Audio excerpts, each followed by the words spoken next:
Bismillahirrahmanirrahim. Wa taridu sighatu if'al bil ma'na sabiq li sittatin wa isrina ma'nan ala ma fil asli. Wa illa faqat awsalaha ba'duhum linayfin wa salasina. Kalau di kamus ada yang baca linayfin wa salasina sama. Wa ta'mayyazu ba'duhu an ba'din bil qara'. Dados sighat amar yang maknanya perintah itu tidak jaminan harus wajib. Ada beberapa amar yang tidak lil wujub. Ini penting dalam disiplin ilmu usul fikih sehingga tidak semua perintahnya Allah atau perintahnya Nabi menjadi perintah wajib. Misalnya yang masyhur itu wa idza halaltum fastadu, jika kamu setelah tahallul, kan ketika kita ihram enggak boleh berburu hewan. Setelah tahallul kata Allah fastadu, maka berburulah. Bukan berarti para kiai setelah ihram terus rame-rame nyari kijang kan jadi lucu. Meskipun perintahnya fastadu maka berburulah. Nah, itu penting. Jadi makanya dibutuhkan ilmu usul fikih untuk menganalisis fikih. Mestinya amar itu kan perintah. Logikanya kalau perintah perlu dituruti. Tapi ada beberapa perintah yang hanya lil ibahah. Yaitu tadi misalnya wa idza halaltum fastadu, jika kamu sudah tahallul dari ibadah haji atau umrah, maka berburulah. Nah itu amar lil ibahah karena sebelumnya haram, maka perintah di sini hanya lil ibahah. Tapi ada beberapa perintah yang dari sesuatu yang awalnya haram. Itu kalau awalnya haram dalam kaidah fikih sekali dihukumi boleh, maka malah naiknya ke wajib. Ya, dalam kaidah disebut maka nama mamnu'an idza jaza wajib. Jadi sesuatu yang haram sekali kena hukum jaiz boleh, malah meloncat jadi hukum apa? Wajib. Misalnya qatul udwi. Kalau Pak Haris baca dengan udwi apa udwi? Orang keliru semacam sini-sini. Udwi.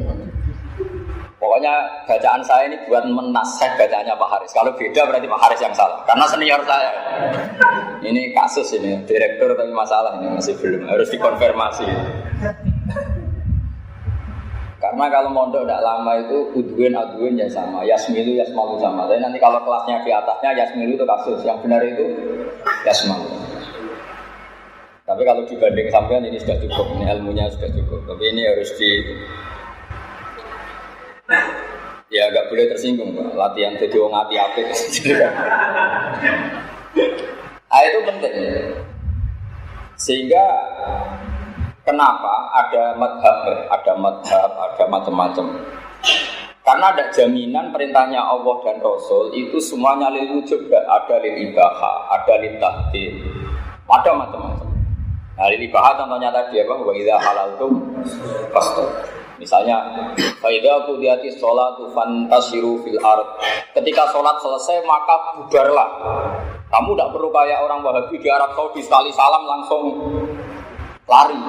Alasan kamu fantasiru al-amru lil wujub. Salam langsung ayo lari. Mergo qala ta'ala fantasiru.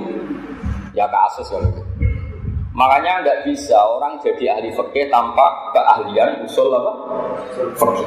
Karena di usul fikih ini nanti dipilah-pilah sekian amar yang maknanya itu ada lil wujub, lil ibahah, lil tahyir, lil tahdid, macam-macam. Makanya saya ingin menjelaskan itu. Wa illa faqat awsalaha. Ini kalau maknanya ala basahal ya ala, karena sanad kita sama ya. Basahal dulu ngaji sama Mbak Zubair ngaji sama Mbak Fakih Mas Kumambang, Mbak Fakih ngaji sama Mbak Mahfud Termas. Mbak Mahfud Termas itu yang ngaji sama Sohibul Anas Sayyid Abi Bakar apa? Jadi kalau sampean Pak Haris langsung Mbak Zubair apa Pak Haris? Muter, yes Pak Haris, tak tombok, darurat. Ya, sampean sanadnya ya sampean Pak Haris, saya misalnya Mbak Mun, Mbak Zubair, Ki Fakih Mas Kumambang, Mbak Mahfud Termas itu mungkin di Mekah itu langsung ngaji sama Sayyid Abi Bakar apa? Sayyid Abi Bakar Sato ngaji Sayyid Zaini Dahlan. Nah sanad paling dekat dengan Sayyid Abi Bakar Sato itu keluarga saya termasuk. Karena Sayyid Abi Bakar Sato itu punya kakak namanya Umar Sato. Termasuk saya bilang termasuk keluarga. Umar Sato itu punya anak namanya Abdullah. Terus punya anak namanya Hamzah Sato. Itu saryanya di Sedan di daerah Jawa. Mbah Hamid Sato itu pernah nikahi beliau saya, tapi setelah punya anak mbah saya. Jadi mbah saya itu pernah jadi anak tirinya Sayyid Hamzah Sato. Tidak saya terangkan sana dulu, karena Pak Haris nggak mungkin bisa menjelaskan ini kalau tidak niru saya dari saya. Sayyid Umar Sato itu gurunya Mbah Mat Sarang. Jadi Mbah Mat itu mbahnya Mbah Mun. Mbah Mun punya ibu asmane Nyai Mahmudah. Mahmudah itu binti Ahmad. Mbah Ahmad itu mertuanya Mbah Zubair. Mbah Ahmad itu ngaji di Mekah. Itu tidak ngaji sama Sayyid Abi Bakar Sato Sohibul Yaman, tapi ngaji sama Sayyid Umar Sato, kakaknya Abi Bakar apa? Sato. Sayyid Umar Sato berkeyakinan ngaji itu tidak perlu kitab besar, tapi hafal. Harus hafal. Sehingga jurumnya ya dihafalkan, Imriti dihafalkan, Alfiyah, kitab-kitab Mabadi juga dihafalkan. Sehingga ketika Mbah Mat itu rawuh ke sarang, menerapkan mahfudzah. Karena ada lembaga yang bernama Sekolah MGS. Terus korbannya ya kita-kita, kalau nggak hafal tuh nggak naik juga. Jadi Mbah Said Umar itu termasuk akibatnya ke kita. Akhirnya kita wajib menghafal, termasuk bahasa hal, terus beberapa kiai hajen, Banafe mewajibkan menghafal, karena dulu Mbah Umar itu ilmu itu manfaat nak dihafal. Untung tidak nyuruh ngapalkan kaidah usul fikih. Tapi itu dulu lazim. Sayyid Abi Bakar Sato bisa alim gitu itu karena ngaji sama kakaknya, namanya Umar Sato. Jadi kalau pakai sanad sarang, misalnya Mbah Mun, Mbah Zubair juga bisa lewat Mbah Mat. Mbah Mat itu ngaji Sayyid Umar apa? Sayyid Umar Sato itu yang mewajibkan muhafadzah. Jadi termasuk tradisi menghafal itu yang keras itu Sayyid Umar Sato. Sehingga saya mohon kaidah-kaidah fikih, karena bahasa hal itu spesialnya di kaidah fikih, saya mohon itu dihafalkan. Kayak tadi makana mamnuhan idza jaza wajib. Misalnya orang makan bangkai itu haram. Orang nyuri gedangnya Pak Haris, gedang gorengnya Pak Haris itu haram. Haram. Tapi sekali kamu kelaparan, kalau nggak makan gedangnya Pak Haris itu mati, maka wajib makan. Bukan sekedar boleh, tapi apa? Wajib. Karena sesuatu yang pernah dilarang, sekali boleh, langsung naik, hukumnya jadi apa? Wajib. Orang makan bangkai itu haram. Tapi kalau kamu darurat, kalau nggak makan bangkai itu mati, hukumnya makan adalah wajib. Setelah menjadi wajib, kena kaidah ad-daruratu muqaddaratun diqaddi. Jadi kalau kira-kira makan bangkai itu kakinya cukup, nggak perlu makan semua. Paham ya? Makanya itu bisa diteruskan. Misalnya orang melihat perempuan itu haram, tapi kalau harus lihat di syahadah atau taklim atau macam-macam, itu langsung wajib. Jadi memang kaidahnya gitu. Qatul udwi haram, tapi sekali harus karena ada kepentingan medis menjadi wajib. Itu kaidah makana mamnuhan idza jaza wajib. Sesuatu yang dilarang sekali kena hukum jaiz, entah karena alasan apa, langsung naik jadi apa? Wajib. Nah, tentu ini butuh sekian analisis untuk membuktikan itu. Nah, makanya terus orang-orang usuliyin membuat bab seperti ini. Kalau baca ya. Waya tamaya zubatuha lan dadi beda. Watari dulam tumeka apa sighatul amri utawa sighatul ifal bil makna sabit di sitatin wa isrina maknan sampai 26 makna. Alama fil asli. Wa illa faqat awsalaha ba'duhum linayifin wa salasina. Waya tamaya zubatuha an ba'din bil qara'in. Tentu nanti yang bisa membedakan adalah qarina. Satu misalnya taruhan awal itu lil wujubi. Pertama karena wajib nahu wa aqimus shalah. Walin nadbilan amar tumeka kanggo makna sunat. Nahu fakatibuhum in alimtum fihim khairan. Fakatibuhum mongko ngakatono kita basira ing para budak in alimtum lamun ngerti sira kabeh fihim ing dalem para budak khairan ing kapinan. Itu tentu hanya sunnah, karena tidak ada ulama yang mewajibkan melakukan akad kitabah. Walil ibahati lan muk krono ibahah, nahu kulu minto ibati marusaknaku. Kulu mangano sira kabeh minto ibati man. Ae mimma tekse mangan saka perkara yustala tukang den anggap enak apa ma minal mubahat saking pira-pira barang sing mubah. Walid tahdidilan krana nglulu. Nglulu niku ngongkon tapi nak dilakoni yang perintah itu kecewa, itu nglulu cara Jawa. Dia nyuruh sesuatu tapi kalau dilakukan betul yang menyuruh kecewa berat. Nahu i'malu masyikum. I'malu nglakoni ya sira kabeh mak perkara situm kang karep sira kabeh. Anda boleh melakukan apa saja.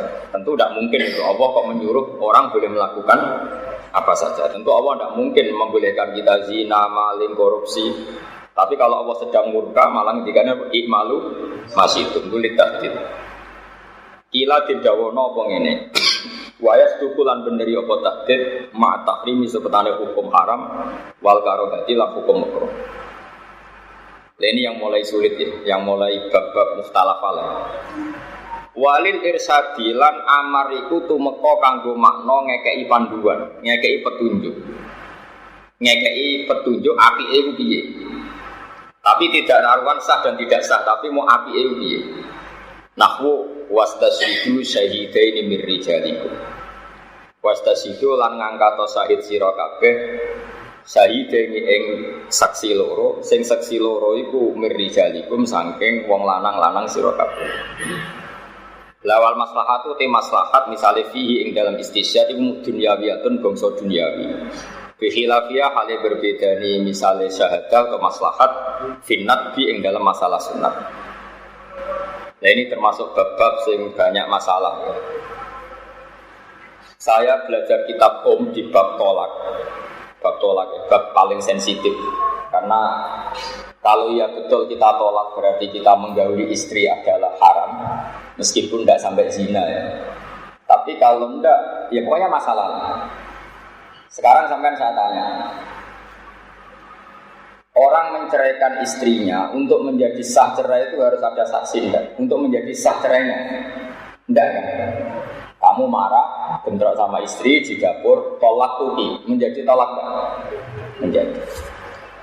Tapi di bab tolak itu Allah ngendikan di bab tolak yang mulai lima tu harimu ma'ahallahu la kata tadi mana marbuta aswajid. Itu ada kata wa asyidu dawe adlim minkum. Di antara irsyadnya Allah itu kalau tolak itu harus ada dua saksi. Maka para usuliyin ini berpikir apa dua saksi itu syarat sahnya tolak? Apa syarat untuk orang lain atau hakim mempercayai terjadinya tolak? Itu kan ada sekian kemungkinan. Itu kan sama dengan misalnya ada kata wa butalul yatama hatta ila balahun nikah. Ujilah anak yatim itu. Apa betul kita butuh menguji? Apa uji ini supaya kita tahu dan itu tidak harus lewat ujian. Misalnya dari indikasi perilakunya yatim tadi. Ini bab-bab yang para usuliyin itu enggak berhenti berpikir. Saya ulang lagi ya. Tolak itu hakku zauji. Sehingga kalau Zaud melafazkan tolak secara sorry, harusnya ya waqa'at tolak. Cek masyhudan balik itu disaksikan, amlam yusyarat atau tidak disaksikan. Tapi tentu ini melahirkan sekian problem. Misalnya ada perempuan solihah, misalnya bapak itu solihah. Ingat betul kalau suaminya sudah mentalak. Setelah iddahnya selesai, kalau iddahnya belum selesai nggak masalah. Nanti saya tunjukkan ya masalah tafasilu hukmil mu'tadah. Iddahnya sudah selesai, istrinya ini merasa dosa betul kalau digauli karena dia ingat betul kalau sudah ditalak. Saya ulang lagi ya. Ada seorang perempuan solihah, tentu yang perlu kita pikirkan yang solihah. Ada perempuan solihah, ingat betul, dia ingatannya nggak ada masalah, normal baik. Ingat betul kalau dia ditalak. Setelah masa iddahnya selesai, si suami mengklaim kalau dia itu tidak mentalak. Mungkin otaknya dapati benar atau ingatannya dapati benar. Atau dia bohong, memang eman setelah boleh bojoku yo angel. Pak Haris tahu sekali, sangat Ini tuh direktur Mahatali, santrinya banyak mahasiswi tapi belum nikah. Nah, itu misteri pernikahan. Logikanya kan ganteng, terkenal ngalim, direktur kan tinggal milih. Tapi justru karena keangkuhan itu jadi kesulitan. Jadi justru karena keangkuhan itu jadi sulit. Nanti tak ijazahi Pak, supaya gampang. Tak ijazahi sabar belum nikah maksudnya. Bukan dijazahi cepat nikah. Jadi jangan DR dulu. Jadi saya ke Pak Haris, selain saya dianggap gurunya, ini teman saya mulai dulu di Sarang. Jadi pertama ada Mahatali di Sarang itu yang dijadikan latihan ini Pak Haris jadi sesuatu saya. Angkatan kedua atau ketiga? Ketiga. Saya ulang lagi ya. Nah ini memang Mbak Sahal terkenal ahli fikih. Saya kenal banyak sama beliau karena memang beliau itu sepupunya Mbak saya. Dulu ketika mondok di Sarang sering di rumahnya Mbak saya. Jadi Mbak Sahal itu punya ibu namanya Badiah. Itu adik kandungnya buyut saya namanya Sofia. Jadi buyut saya itu Sofia punya adik Badiah. Yang Badiah di Mbak Mahfud melahirkan Mbak Sahal, yang Mbak Sofia itu terus punya anak Mbak saya, terus ibu saya. Makanya saya kalau manggil itu Mbak. Terus Mbak Sahal punya mbak namanya Muzayana, yang punya anak Lekoyum, punya adik namanya Khadijah, yang punya anak Bizza. Jadi ya saya kesini itu ke keluarga, jadi saya tahu banyak tentang Mbak Sahal. Beliau terkenal fakih ya, karena sebelum ke Sarang sudah alim. Sudah alim ketemu orang alim namanya Gesibir. Sudah alim ketemu orang alim, metode belajarnya benar, jadi alim betul. Mbak Sahal kalau menyak saya gini, kowe ngalim biasa, kitab sedikit gampang. Aku alim lutok, bisa aku kitab angel. Saya masih ingat kata-kata itu. Terus cerita dia, aku bisa hampir ngalim neng Lasem. Jadi Mbak Sahal itu punya ipar namanya Kiai Mansur. Agaknya Gus Koyim namanya siapa? Kiai Mansur. Kiai Mansur itu bin Khalil. Khalil itu katibnya Mbak Mahfud Termas. Tulisannya bagus, tidak kayak Pak Haris, bagus. Pak Haris itu tidak bagus tulisannya, juga nasibnya. Dalam hal nikah, ya dalam. Semua santri Sarang itu iri sama Pak Haris, kok bisa jadi direktur di Mahatali, mana ini Haji. Tapi mereka setelah tahu nggak payu rapi tidak jadi iri. Ternyata sama saja, jadi irinya tidak jadi. Tidak biar sampean tahu sanad ya. Jadi dulu yang muridnya Mbak Mahfud yang alim itu tentu yang masyhur itu ya Mbak Hasyim Asy'ari. Kalau dari Lasem itu Mbak Khalil sama Mbak Maksum ya, sama Mbak Sidik. Mbak Sidik itu bapaknya Ahmad Sidik yang dulu OSA, itu orang Lasem semua. Jadi Mbak Maksum, Mbak siapa tadi? Khalil. Mbak Khalil punya anak Kiai Mansur. Karena Mbak Khalil itu katibnya Kiai Mahfud, tulisannya bagus.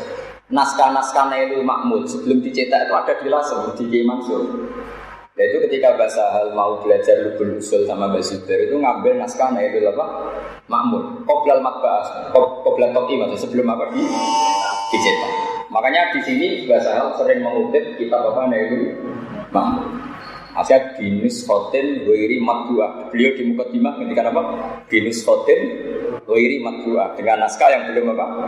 Dicetak. Itu diadanya Gus Koyum. Jadi Koyum bin Mansur bin Khalil. Karena Kiai Mansur itu iparnya Mbak Sahal, itu sering dipinjam. Jadi dulu yang memanfaatkan itu hanya Mbak Sahal karena ipar. Sebenarnya bukan karena ipar, karena bisa baca. Coba sampean mbok iparnya kan tidak ada gunanya. Makanya saya itu nggak terima kalau ada orang cerita Mbak Sahal alim karena bisa mengakses kitabnya siapa?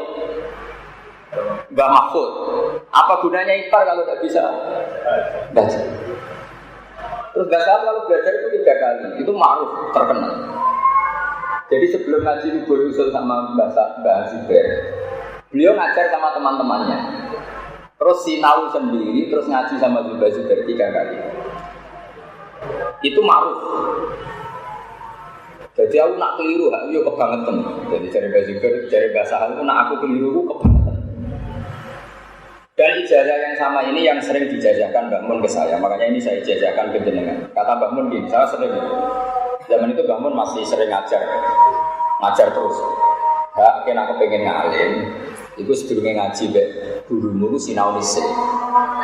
Jadi kayak pas ngurungokno gurumu karek ngecek Angger wacanane iku kok bener terus, kowe wis ngalim, mau matane bener terus. Kalau saja sampean tadi sebelum ketemu saya sudah belajar. Bacanya kok bener terus, cocok sama saya. Berarti wis alim. Kok tiap sak lembar salah separuh. Ya fatal. Nah, sehingga enggak perlu guru itu kangelan nasihat. Bukan fi maquriya alaihi saja. Bukan quri alaihi pun sudah benar karena Mbak Sahal kan masih ingat betul pas saya belajar sama teman-teman bacanya misalnya Yasmalu. Setelah ngaji Mbak Zubair baca Yasmalu, oh benar. Beda dengan Pak Haris pas belajar Yasmilu. Pas gurunya baca Yasmalu tetap Yasmilu karena pas gue baca Yasmalu dia tidak dengarin. Padahal yang benar dalam kamus itu Yasmalu bukan apa? Bukan Yasmilu. Itu Mbah Mun ijazahkan. Sehingga ketika saya ngaji Mahali sama beliau dulu, saya ngaji Mahali, ngaji Fathul Wahab, karena beliau dulu masih ngajar terus. Itu saya ngaji setengah tahun. Ngaji Fathul Wahab itu saya hanya setengah tahun.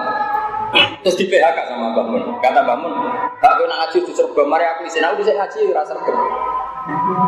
Jadi aku nak timbul sergem isin, wis lereni ngaji. Kata Mbah Mun ini. Oleh motor wis kebar be aku, sampun yo sleren ngaji niku sleren. Karena tadi kalau kita sorokan sama Mbah Mun kan tidak mungkin beliau kiai besar sih. Tapi sebetulnya bisa diakali.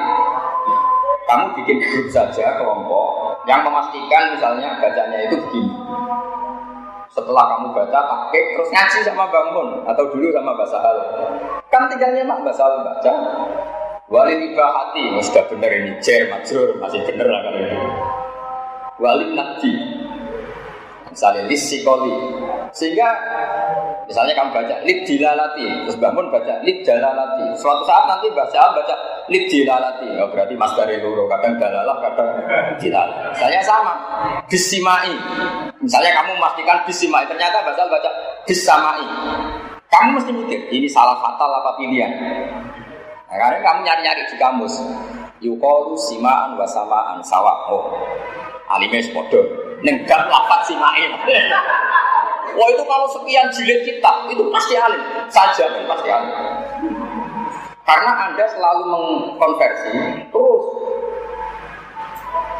Nah, sekarang problemnya anak-anak sekarang ngaji bahasa hal itu blank. Dia tidak sinau tidak apa terus ngaji maknanya. Pas bahasa nerangkan karena dia maknanya orang rumah.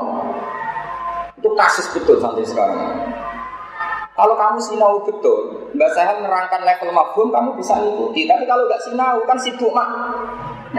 Coba misalnya Mbak Sahal menerangkan mafhum, kowe jek sibuk mana bigol, blo, dobro, kan pakai misalnya. Pas lagi nulis blo, Mbak Sahal menerangkan, mulane urip ngene-ngene. Kan seorang kiai kan sering ngendikan langsung mafhum. Kowe jek sibuk mana nih? Blo. Dulu nggak boleh, santri belajar itu nggak boleh. Imam Syafi'i ngaji Imam Malik tuh alim dulu, khatam muwatta, hafal, lanya, baru ngaji. Ya yang baca Imam Syafi'i. Imam Buaiti alim, dia baca di Imam Syafi'i. Makanya pola fil Buaiti yang baca kita Imam Buaiti, Imam Zainam Syafi'i hanya mendengarkan. Makanya saya percaya diri sekali ketika baca kitab karena saya pernah membaca ini di depan kamu. Dan saya dengar beliau juga baca seperti saya. Akhirnya kan, ya itu bahasa nggak sekedar 2 kali kata bahasa. Teman-teman aku kental sih. Jadi bikin grup yang anak-anak alim. Paham ya? Habis itu beliau ngajar di setengah alim, yang setengah alim. Malamnya jam 11 ngaji sama Mbak Zubair. Itu pagi saya kalau cerita, pagi saya Pak Komedi, pagi saya itu dulu ngaji bahasa juga. Mbak Zubair itu sangat senangnya Mbak Sahal itu ngaji jam 11 malam. Itu kalau Mbak Sahal belum datang itu gak dimulai. Jadi kata beliau, aku emang ilmu. Nah, saya ngaji kira-kira sing paham aku rugi. Kita ini. Kalau aku jadi Mbak Sahal, ya kayak terus bergerak. Kalau saya ngalami itu pelajaran Ibnu Labib. Dulu Bakhim itu kalau ngajar ini, kalau saya belum datang belum dimulai. Karena saya kan anaknya bapak ya, bapak hafal Quran, saya ya insya Allah hafal. Dan itu kan dimulai banyak pedotan-pedotan ayat. Sehingga kalau beliau memang harus ada yang alim hafal Quran untuk meneruskan ayat-ayat potongan dia. Jadi saya syukur sekali. Setidaknya ada miripnya dengan bahasa Nabi. Jadi saya tidak mau mirip Pak Haris. Jadi itu musibah. Nah ini metode, ini penting. Saya mohon sekali, jadi kalau antum sebelum ngaji sama mas saya, mohon sinau dulu. Nanti kalau sampai sorotkan Pak Haris semua kan tidak mungkin. Setelah kamu baca, kamu kan tahu tadi baca saya Rofa, Nasob misalnya. Ternyata kamu baca Rofa, Pak Haris baca Nasob. Kalau kamu khusnudon, ya langsung anut Pak Haris. Kalau suludon, jangan-jangan Pak Haris yang salah.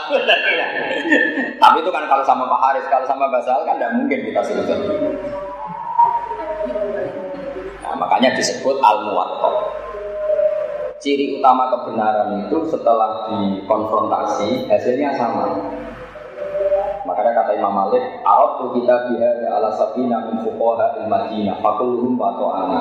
Kitab ini sudah saya tasihkan ke 70 orang ahli fikih Madinah. Faqulhum wa ta'ana, semuanya setuju, muwatta'ah itu setuju. Sampai itu al-muwatta. Maka kitab ini tak namai al-muwatta yang disetujui. Nah tentu kita mencari persetujuan bahasa hal susah, minta persetujuan misalnya Gus Naji susah, apalagi minta persetujuan orang sesibuk Mbah Mun susah. Gampang saja, Mbah Mun baca Wahab, misalnya kilatan Wahab atau kilatan Bukhari, sampai belajar dulu, paham ya? Belajar dulu, ternyata misalnya Mbah Mun baca Babun as-sholatu misalnya. Kamu kan tahunya kan dari Pak Haris ilmunya masih amatir babus sholati. Ternyata setelah ngaji bangun atau ngaji bahasa hal orang-orang kali berbabun as-sholatu. Babun as-sholatu, babun as-shol. Itu kan kalau di kitab-kitab fatwa akan sering babun malah kita. Tapi orang-orang kayak Pak Haris, kayak saya pun itu nggak berani baca babun as-sholatu, tetap baca babus sholati. Padahal jelas di Wahab kadang ada babun ditanbin ada babun. Nah itu misalnya contoh kecil. Jadi dari sekian pengalaman itu kita tahu, oh iya ternyata babus sholati itu nggak satu-satunya pilihan. Malah kadang babun as-sholatu kayak ini misalnya kita babus sholat. Kalau sampean blank kosong, kan sampean tidak tahu pilihan sampean, tahu-tahu maknanya. Ngerti-ngerti khatam Wahab, tidak pernah mandiri. Kenapa ini Rofa? Kenapa ini Nasab? Tapi kalau lama sekali, jadi resep itu saya utarakan ini karena takdim saya sama Basahal, sama Gus Rodin, sama keluarga. Paham ya? Ini lakukan. Cuma khusus guru-guru kayak Pak Haris, nanti itu sama tak beri hak sebenarnya sopo boleh agak-agak ragu. Ini demokratis. Tapi kalau gurunya Mbak Mon, jangan gitu, ini yang benar sopo. Mesti gue yang salah. Tapi kalau guru-guru latihan gini ya nggak apa-apa. Saya gojlok ini supaya ada ujub gitu. Nggak apa-apa. Jadi ini menaikkan kelas Pak Haris. Dulu itu Abu Yazid Al-Bustami itu punya murid alim alama, tapi tidak bisa muka syafah. Dia sergap sholat qabliyah ba'diyah, shaimun nahar qaimun laili, tapi tidak bisa muka syafah. Tiap hari maca resmi ngaji, tapi tidak bisa muka syafah. Terus tanya sama gurunya, ya Abu Yazid, saya ngaji sama jenengan puluhan tahun dan saya murid paling sergap, paling alim, paling sergap ibadah kok tidak muka syafah. Kata gurunya lucu. Abu Yazid itu orangnya senang. Kalau kamu ingin usaha safak gampang. Kono adol gorengan di pasar. Jadi sing di dalam di pasar itu sing adol gorengan apa? Pasar. Tak jamin dari itu ke pasar. Marah muridnya. Marahnya itu bilang begini, Subhanallah. Oh pas bilang Subhanallah dimarahi sama kayak gitu. Fawwah ma sabbah tawaha walakin sabbah nafsak. Kamu itu bukan mensucikan Allah, tapi mensucikan diri kamu sendiri, tidak memantaskan diri kamu sendiri. Fitnah anda adil jajan yang pasar. Senang fitnah mulan, jadi direktur, terus doang muncul. Kalau kamu betul, karena Abdullah dikongkon dulu apa saja, bedanya apa? Coba Pak Haris dari direktur sama yang di dalamnya Gus Rosin, misalnya bagian masak. Indah sahabat karena sama-sama fit. Tapi anak ini ketika merasa ketua pondok, merasa penting, disuruh gorengan itu isin. Pasti isin bilang subhanallah, kata gurunya, fawwah ma sabbahta wa walakin sabbahta nafsa. Kamu itu tidak mensucikan Allah, tapi mensucikan diri kamu sendiri. makanya dalam tradisi Toriko itu orang-orang kayak Pak Haris pun itu disuruh pakai baju khirqah, baju suwek-suwek. Tapi saya tidak nyuruh, ada gurunya supaya bisa melumat egonya, ujubnya. Nah karena ini tidak ada khirqah, tidak ada dodolan gorengan, nah, ini tak gejlok saja. Ini pengganti adol apa? Jadi ini lebih ringan, nah, lebih ringan. Jadi jangan kira kita ini tidak punya ujub. Misalnya kita merasa kiai, kalau nggak naik mobil nggak dihormati menjadi aneh. Subhanallah, santri tidak roh hak itu. Sebenarnya kita ini bukan mensucikan Allah, mensucikan diri kita. Tidak pantas diperlakukan seperti itu. Ini penting saya utarakan karena kita ini sudah lama hidup modern, tapi tradisi-tradisi seperti ini harus kita teruskan. Orang itu nggak boleh umur luhur, nggak boleh ujur. Sehingga saya pun sampai sekarang itu kalau ke sarang itu kalau suan bangun ya lewat jalur anak-anak dalam. Bahkan anak dalam mulai era saya sampai sekarang masih banyak yang ngaji saya. Bagi saya itu khidmat. Jadi penting ini khas-khas. Dan bahasa hal itu termasuk orang yang menangi seperti itu. Jadi dulu beliau di sarang itu ya dalam hal alim diperlakukan orang alim, tapi dalam hal santri ya diperlakukan alam santri. Sehingga beliau ya lama sekali mengalami masa seperti ini. Makanya ini kaifiah dari Mbak Mun, dari Basal, saya mohon dipraktekkan ya. Jadi sebelum kita ngaji sama orang alim, belajar dulu. Dan kamu harus ingat keputusan Anda tadi baca rapat nasabnya. Sehingga nanti ketika ngaji sama orang alim tadi beliau baca, kamu tinggal nasihatkan. Kok benar 100%, berarti di bab itu Anda sudah alim. Kok salah 100%, berarti ya parah. Nah, salah yang mesti ciluro jadi sholat GR. Jangan-jangan yang salah guru saya. Nah, terima Pak Haris ya. Tapi kalau gurunya yang para mursyid, para orang-orang yang didikil ya jangan.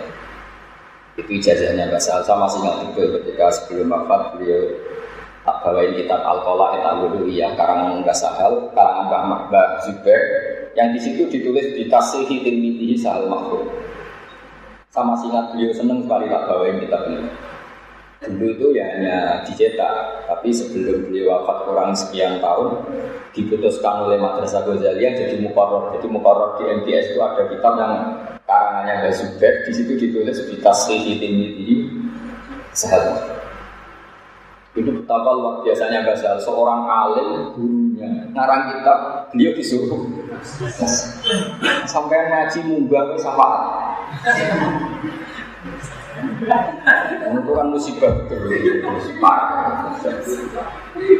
Jadi kalau sampean istinad ya, punya sanad dengan Mbah Sahal, di antara kaifiahnya ini saya bocorkan. Ini bukti takdim saya sama keluarga besar Kiai Sahal. Kamu belajar dulu.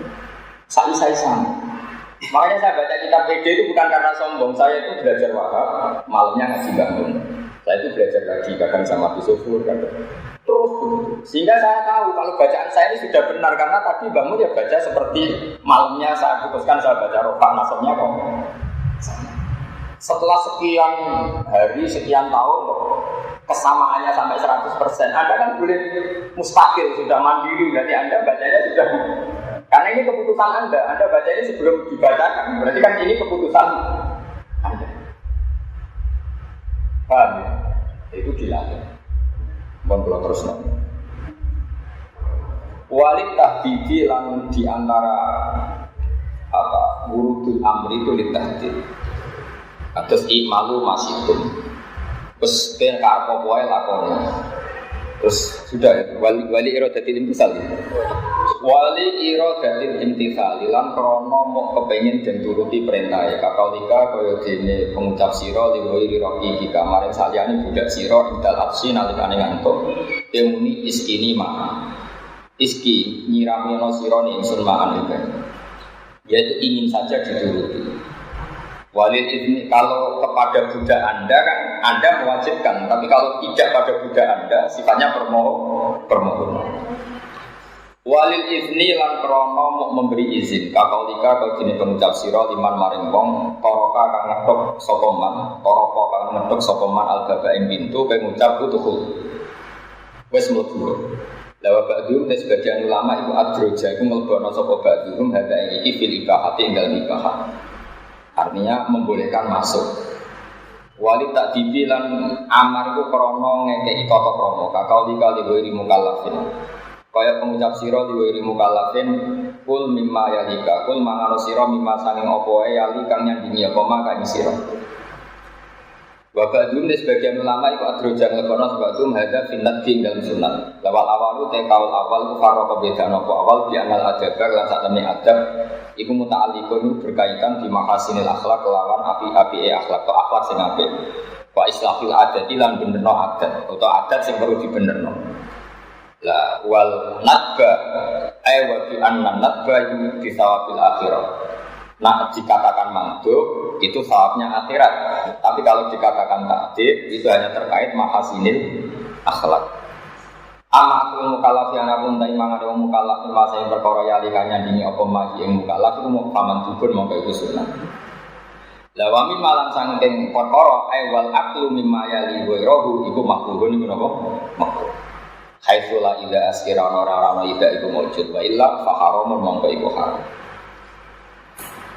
Terus mengke napa dipikir malih sing jelas kalau suwun ilmu usul fikih yang dikarang Syekh Zakaria Al-Ansori terus banyak syurahnya termasuk Mbah Mahfud Termas yang ngarang Nailul Mahmud. Kemudian kitab itu dimudahkan lagi oleh Mbah Sahal dengan ini Thariqatul Usul ini. Dan saya masih ingat betul beliau itu bangga sekali ketika main di Ahqaf. Di Ahqaf ternyata di antara muqarrarnya itu pakai kitab Thariqatul Usul. Jadi kita ikut senang sekali. Menurut saya itu bagus karena Mbah Sahal itu produk Indonesia betul. Karena beliau di Mekah itu hanya beberapa dapat ijazah.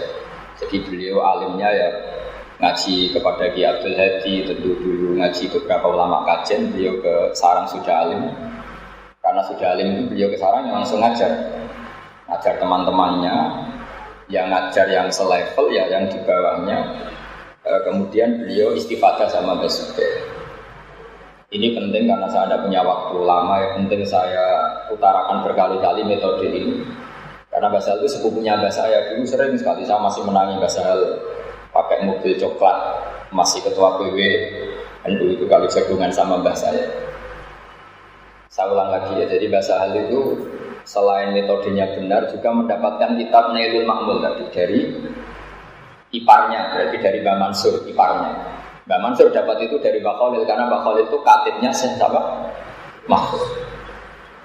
Nah kalau sarang itu bejo karena tadi Mbahnya Mbah Mun itu muridnya Sayyid Umar Sato, kakaknya Sayyid Abu Bakar apa?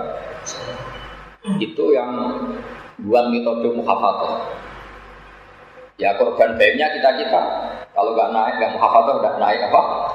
Kawas. Nah terus Sayyid Umar Sato itu punya cucu namanya Hamzah Sato. Pertama rawuh di Indonesia itu di Bangil, Ilau di Bogor. Walhasil singkat cerita bahwa Hamzah itu mencari-cari murid mbahnya, datanglah ke sarang ke Mbah Mat, ke mbahnya Mbah Mun. Terus Sayyid Hamzah Sato akhirnya hidup di Sedan. Lahirlah orang-orang alim di Sedan, kayak Mbah Zawawi itu punya anak Ki Johari yang jadi pondok Encong. Terus Ki Johari punya adik namanya Mbah Magda itu garwo adiknya Mbah Sahal, Mbah Khotijah punya anak Bizak. Bizak punya putra yang dulu di sini, golongan Elek Salam dan sebagainya. Jadi artinya kita ini silsilah kita ini sudah benar.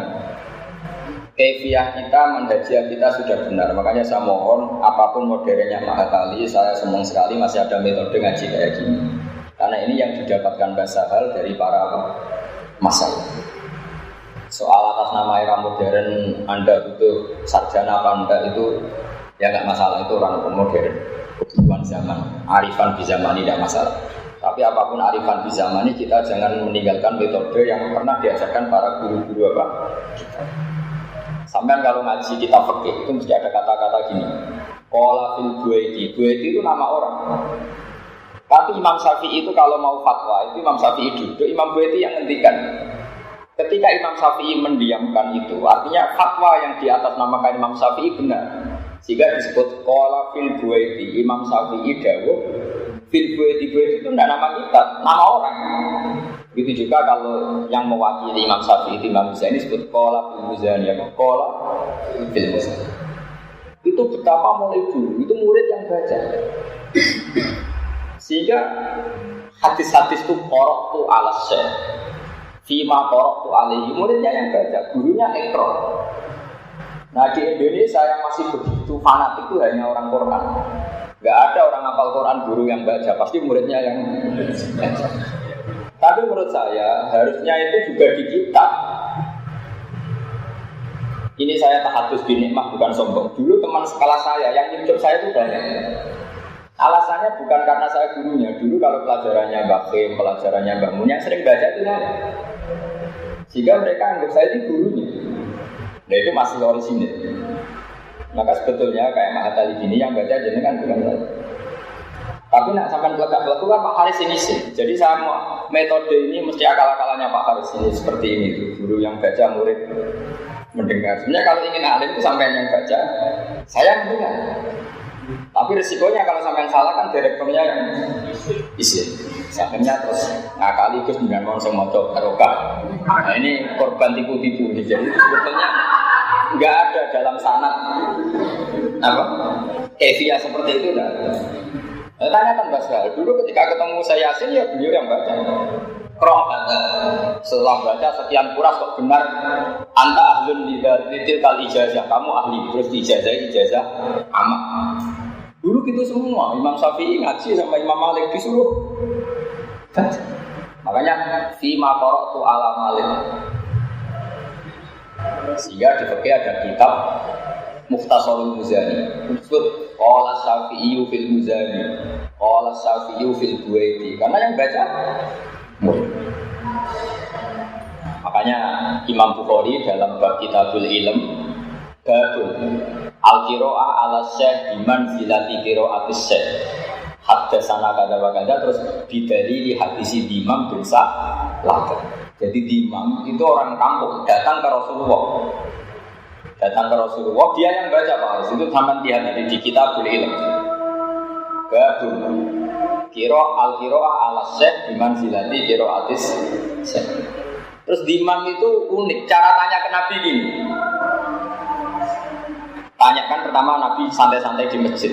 Siapa di antara kalian yang namanya Muhammad? Kata sahabat-sahabat memberi isyarat itu. Dia masih jangkar, ya Muhammad, inni sa'iluka famusaddidun alaika fala tajidanna ala nafsika fiyya syai'an. Saya ini tanya kamu dan tanya saya ini agak-agak kasar. Musaddid itu agak kasar, tasdid. Makanya disebut asyidda walal kufar. Jangan ambil hati ya. Kata Nabi, is'al ma badalak. Ya silakan kamu tanya. Terus Imam mulai ngomong terus. Saya kedatangan Rasul kamu, utusan kamu. Terus bilang Rasul kamu kalau kamu mewajibkan orang misalnya sholat 5 waktu, apa betul? Na'am. Kata Rasul kamu harus puasa Ramadan, apa betul? Nabi bilang na'am. Terus pokoknya Nabi itu mau ngendikan na'am. Nah, ternyata semua yang dikatakan imam ini menjadi ilmu. Ya seperti itu kewajiban Islam, ada kewajiban puasa, kewajiban zakat, kewajiban ini. Padahal yang baca ini imam bukan kanjeng. Makanya al-qira'ah ala syekh bimanzilati qira'atis syekh. Karena syekhnya diam tapi mengasih. Itu lama sekali dipraktekkan. Imam Syafi'i ngaji sama Imam Malik, Imam Syafi'i yang baca Muwatta. Imam Muzani, Imam Buaiti ngaji sama Imam Syafi'i yang baca juga Imam Muzani, Imam siapa? Buaiti terus. Termasuk bahasa hal dulu ngaji bahasa yang baca bahasa. Ya tapi karena ini zaman akhir, saya juga kasihan kalau sama Pak Haris, kalau sama baca salah pasti yang malu itu Pak Haris. Ya, orang Muslim kan wajib menutupi aibnya orang Muslim. Jadi man satara musliman satara. Jadi ini kompromi. Sebetulnya ini metode yang kurang bagus. Tapi nggak apa-apa ini darurat tiap hari. Karena Pak Haris nggak sempat mikir itu, yang dipikir judul jadi dia sudah kacau pikirannya sudah itu. Ya saya teruskan. Walin engdari lan krono amar iku lil engdar. Nahu kul tamat ta'u fa inna masirakum ilang. Wa yufariqu lan bedani apa engdar atah tidak ing tahdid. Oleh bedani diwujubi tironi kelawan wajib kebarengane tahdid bil waidi lan ancaman kama fil ayat. Wa bi anna tahdida lan santane tahdid ku atafiku medek-medekno. Beda wal ingdaru tendar mau iblahul mafufi minhu iku mau nyampeno barang sing perlu dikuwatiri. Walil imtinani lan kadang amar iku mau nunjukno paring nikmat. Misalnya Allah dawuh kulu mimma razaqakumullah. Ora apa-apa tuh mangan terus ngerti kenapa kok mangan? Kulu mimma razaqakum. Ndak. Allah itu menunjukkan kasih sayangnya ke kita dengan membolehkan kita makan. Bukan kok terus kita wajib makan terus. Salat yo wajib, mangan yo wajib. Karena Quran dawuh wa aqimus salat, salat yo wajib, mangan yo wajib. Terus kowe salat mbek mangan, melakukan dua amar sekaligus. Ayo sarap gitu no. Sarap perlu diobatno niku. Meskipun alasan Anda gitu, wa aqimus salat ya perintahnya Allah, kulu mimma razaqakum ya. Itu kalau dua perintah dilakukan sekaligus kan bagus. Poinnya dua ya udah ada gitu. Jadi kulu itu imtinan. Allah menyuruh kita makan berarti Allah bukti punya minnah, punya peparing ke kita. Dan wa yufarikulan bedani apa imtinan alibahata ibahah bitironi. Kelawan kadranone imtinan bidik lima. Kelawan nyebut perkara yukta juga den butono apa ire maring. Walid ikrami lan kadang perintah iku krana mulyakno nahu udkhuluha bisalamin aminin. Mlebu sira ing jannah oleh mlebu bisalamin kelan selamat atau kelawan untuk salam aminin atau kali sentosa. Tentu itu ikram. Artinya Allah zat yang ghaniyun hamid, zat yang lahul asmaul husna menyuruh kita udkhuluha. Itu luar biasa, itu bentuk penghormatan. Bukan urusan masuknya tapi urusan apa? Ikram. Ya kalau sampai sama nggih sementing kula saged nderekaken kersanipun keluarga besar Mbah Sahal. Kula khidmat sekali, kula bangga kalian Mbah Sahal karena itu mbak saya. Dan syaratnya juga sama. Jadi misalnya saya ulang lagi ya, jadi syaratnya Mbah Sahal ngaji Mbah Zubair, Mbah Zubair ngaji Mbah Fakih Mas Kumambang, beliau ngaji Mbah Mahfud Termas, Mbah Mahfud ngaji Sayyid Abi Bakar siapa? Satu. Atau misalnya saya Mbah Mun ya saya Mbah Mun ngaji Mbah Karim ngaji sama Mbah Hasyim ini juga menangis saja Mbah Mahfud apa? Termas. Karena fi babil fikih itu Mbah Hasyim enggak pernah istinad sama Mbah Khalil Bangkalan. Tapi kalau fit tafsir itu Mbah Hasyim ngaji Mbah Khalil Bangkalan, dan Mbah Khalil ini mulazim di Syekh ya Pak Nawawi. Jadi Syekh Nawawi Banten itu mulazim yang dari Indonesia, kawasan Sidan itu ada namanya Mbah Syakur, abahnya Mbah Fadl. Paham ya? Di Kudus ada Syekh Raden siapa? Asnawi. Kalau di Bangkalan itu Syekhona siapa? Khalil. Malah Raden Asnawi itu ya masih keluarga sini, masih keluarga saya, keluarga Mbah Sahal karena masih cucunya Mbak Asnawi sepuh. Jadi Mbah Sahal punya ibu namanya Badia. Badia itu adik kandungnya buyut saya. Badia itu punya ibu namanya Hafsah. Hafsah itu binti Maksum bin Soleh bin Asnawi sepuh. Itu Asnawi Sepuh ini yang melahirkan sekian kiai. Nah, terus guri-guri itu ada Asnawi yang Raden, makanya ada Asnawi Sepuh, ada Asnawi apa? Nah, Asnawi Raden ini yang muridnya siapa? Syekh siapa? Nawawi. Tapi ini murid paling spesial karena Syekh Nawawi itu berpesan kalau beliau wafat, istri mudanya yang terakhir disuruh nikahi Syekh Nawawi. Syekh siapa? Mbak Asnawi Sepuh. Namanya Nyai Hamdana. Sehingga Asnawi Raden ini punya garwa Hamdana itu bekasnya gurunya. Itu Mbak Mun pernah cerita saya, karena Nyai Hamdana dengan Syekh Nawawi punya anak namanya Zuhriyah, sehingga Syekh Asnawi ketika punya anak lanang dengan Nyai Hamdana dinamakan Zuhri. Zuhri punya anak Ni'am kalau nggak salah, terus Ni'am punya anak Bisafid yang jadi mantunya Bakir. Jadi kalau nggak salah Hafid bin Ni'am bin Zuhri bin Asnawi. Nah itu punya ibu yang dulu tiga sana siapa? Saya siapa? Saya. Makanya sampai yang subuh di sini ini sanadnya masih mutasil sini. Ya sama, yang saya kata Babaili Rozin, Yai Fatah ya sama, semuanya sama. Karena dulu Jombang juga ngaji sama Syekh Mahfud. Jadi sanad Jombang yang Den Anyar, yang Tebu Ireng semuanya sama dengan sanad kita. Karena dulu semuanya kalau di Mekah ngaji Syekh Mahfud.